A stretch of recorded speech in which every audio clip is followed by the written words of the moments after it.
በመጽሐፍ ቅዱስ ሉቃስ ወንጌል ምዕራፍ 18 ውስጥ በሀብታሙ ወጣት መኮንንና በጌታ ኢየሱስ መካከል የተደረገውን ግንኙነት እንመለከታለን።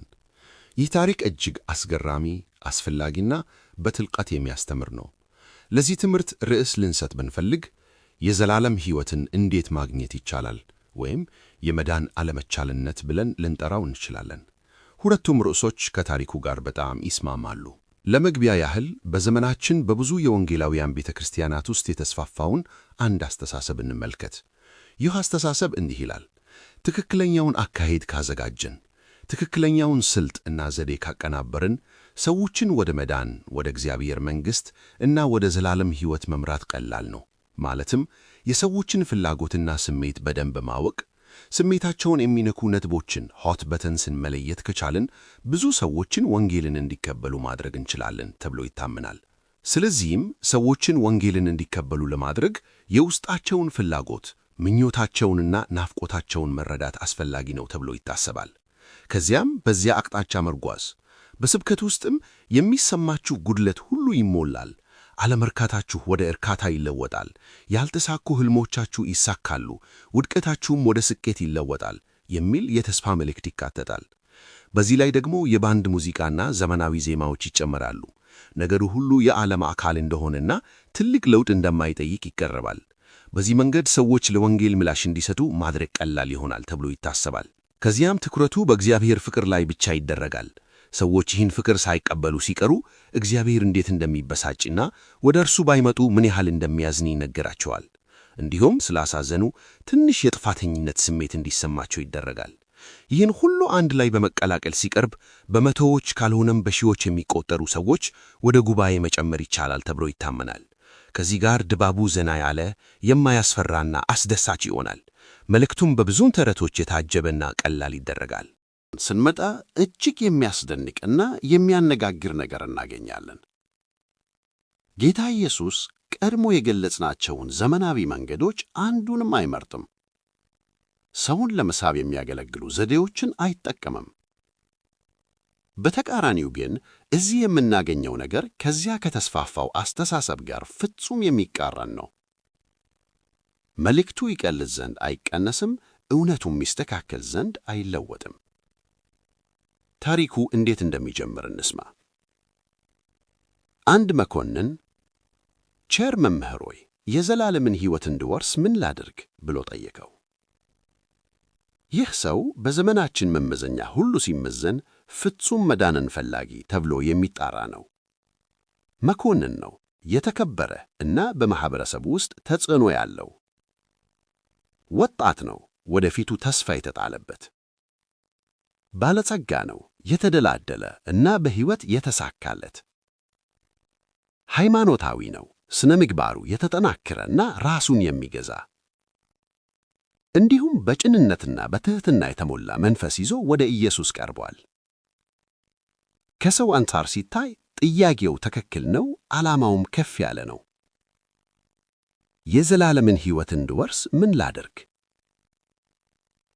ነገር ግን ታሪኩ ከዚህ በኋላ የሚወስደን አቅጣጫ ነው እውነተኛውን ትምህርት የሚገልጠው።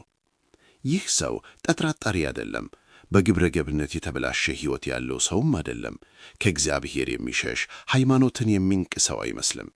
ድነት በቅንነት በሥነ ምግባር ጥረት ወይም በሃይማኖታዊ ቁም ነገር የሚገኝ ነገር ቢሆን ኖሮ ይህ ሰው ያለ ጥርጥር ድኖ መሄድ ነበረበት። ነገር ግን እውነቱ ይህ አይደለም። አሁን የኢየሱስን ምላሽ እንስማ። ኢየሱስም ስለምን ቸር ትለኛለህ? ከአንዱ ከእግዚአብሔር በቀር ቸር ማንም የለም አለው። ይህ ኢየሱስ የቀረበለትን ምስጋና በቀላሉ ለመመለስ ያደረገው ንግግር አይደለም። ይልቁንም ጥልቅ ስነ መለኮታዊ ፈተና ነው። ኢየሱስ ሰውየውን ቸርነት ምን ማለት እንደሆነ በጥንቃቄ እንዲያስብ እያስገደደው ነው። እግዚአብሔር ብቻ ቸር ከሆነ ከዚያ ሁለት አማራጮች ብቻ ይቀራሉ። ወይ ኢየሱስ እግዚአብሔር ነው፣ ወይም ይህ ሰው ስለ ቸርነት ትክክለኛ ግንዛቤ የለውም። እዚህ ጋር አንድ መሠረታዊ እውነት ይገለጣል። ድነት የሚጀምረው እኛ በምናደርገው ነገር አይደለም። የሚጀምረው እግዚአብሔር በማንነቱ ነው። እግዚአብሔር ብቻ ቸር ከሆነ የሰው ቸርነት ምንም እንኳ አስደናቂ ቢመስል የዘላለምን ሕይወት ሊያስገኝ አይችልም። ከዚያ በኋላ ኢየሱስ እንዲህ ይላል: ትእዛዛቱን ታውቃለህ፣ አታመንዝር፣ አትግደል፣ አትስረቅ፣ በሐሰት አትመስክር፣ አባትንና እናትን አክብር። ኢየሱስ በዚህ ጊዜ ከሌሎች ሰዎች ጋር ያለንን ግንኙነት የሚገዙ ትእዛዛትን ይዘረዝራል። ሰውየውም እንዲህ ይመልሳል፣ ይህን ሁሉ ከውጭ ሲታይ ይህ መልስ እውነት ሊመስል ይችላል። በእርግጥ ይህ ሰው በሥነ ምግባር ሕይወት ኖሯል። ነገር ግን ሕጉ የተሰጠው ሰው ወደ ሰማይ እንዲወጣ እንደ መሰላል አገልግሎት ለመስጠት አልነበረም።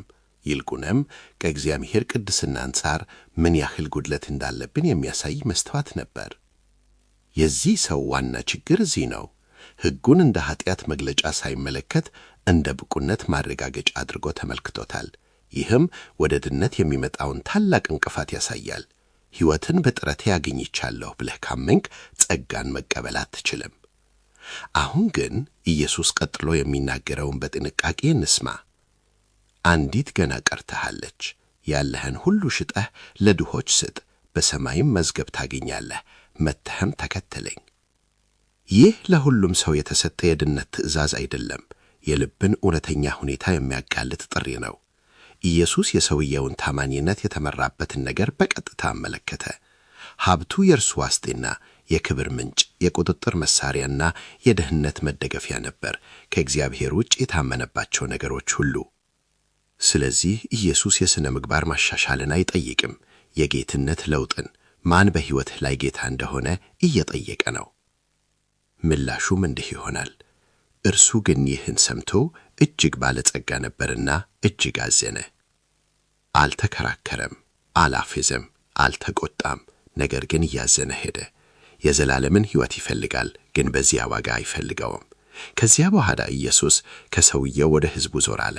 እርሱ እያዘነ ሲሄድ በዐይኑ ተመልክቶ እንዲህ አለ፣ ለባለጸጎች ወደ እግዚአብሔር መንግሥት መግባት እንዴት ጭንቅ ይሆናል! በዚያ ሰዓት በዙሪያው ያለው ድንጋጤ እጅግ ታላቅ ነበር። በእነርሱ አስተሳሰብ ሀብት የእግዚአብሔር በረከትና የሞገስ ምልክት ነበር። እንግዲህ እንዲህ ያለ ሰው መዳን ካልቻለ ታዲያ ማን ሊድን? እዚህ ላይ ነው የክፍሉ ዋና እምብርት ያለው። ኢየሱስ በግልጽ እንዲህ ይላል፣ በሰው ዘንድ ማይቻል በእግዚአብሔር ዘንድ ይቻላል። ኢየሱስ ድነት አስቸጋሪ ነው አላለም። አልፎ አልፎ የሚገኝ ነው አላለም። ቃሉ ግልጽ ነው። ድነት በሰው ዘንድ ማይቻል ነው። ለባለጸጋው ማይቻል ነው። ለሥነ ምግባር አራማጁ ማይቻል ነው። ለሃይማኖተኛው ማይቻል ነው። ራሱን ለሚተማመን ሰው ማይቻል ነው። ምክንያቱም የሞተ ልብ ሕይወትን አይመርጥም። የታወረ ዐይን እውነትን አያይም። በባርነት የተያዘ ፈቃድ ራሱን ነፃ ማውጣት አይችልም። ስለዚህ ድነት በትክክለኛ ዘዴ፣ በትክክለኛ ስልት ወይም በተነካካ ስሜታዊ ጥሪ የሚመጣ ውጤት አይደለም። ድነት የእግዚአብሔር የበላይ የሥልጣን ሥራ ነው። ዳግም ልደት ነው። ጸጋ ነው። መለኮታዊ ጣልቃ ገብነት ነው። በዚህ ጊዜ ጴጥሮስ ደቀ መዛሙርቱን ወክሎ ተናገረ። እነሆ እኛ ያለንን ሁሉ ትተን ተከተልነ። ኢየሱስ አልገሰጸው፣ ይልቁንም ግልጽ ማረጋገጫ ሰጠው።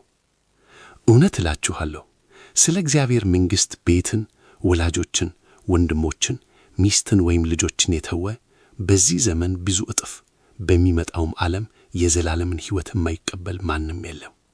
ስለ ክርስቶስ ሲሉ ሁሉን የሚተው ሰዎች መጨረሻቸው ጉድለት አይደለም። አሁንም በዚህ ሕይወት እውነተኛ በረከቶችን፣ መንፈሳዊ ቤተሰብ፣ ዓላማ፣ አቅርቦት ይቀበላሉ።